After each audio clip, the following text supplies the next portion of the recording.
पिनाकी मिश्रा की personal life भी कम दिलचस्प नहीं रही है। महुआ मोइत्रा के साथ ये उनकी दूसरी शादी है। इससे पहले वो 1984 में संगीता मिश्रा के साथ शादी के बंधन में बंधे थे। दोनों की 2 संतान, एक बेटी और एक बेटा है। खास बात यह है कि उनके बेटे की शादी पूर्व प्रधानमंत्री अटल बिहारी वाजपेयी के दत्तक दामाद रंजन भट्टाचार्य की बेटी से हुई थी।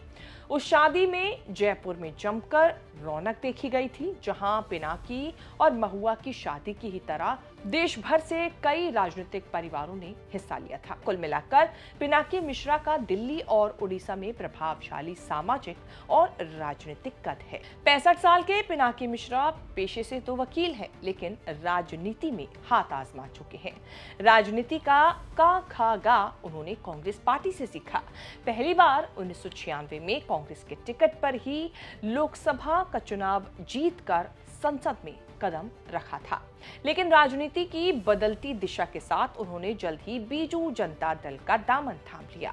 इसके बाद पिनाकी मिश्रा ने पूरी सीट से 2009, 2014 और 2019 3 बार लगातार जीत दर्ज की।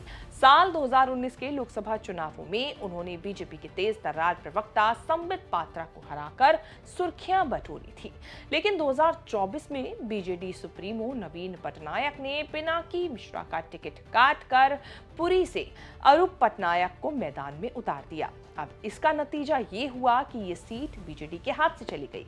इस सीट से पिनाकी मिश्रा के हटते ही पूरी सीट पर बाजी पलट गई और बीजेपी के संबित पात्रा ने दूसरी बार में बाजी यहां मार ली और जीत दर्ज की।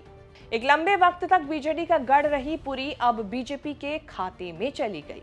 इससे अंदाजा लगाया जा सकता है कि पिनाकी मिश्रा की पकड़ पुरी में कितनी मजबूत रही।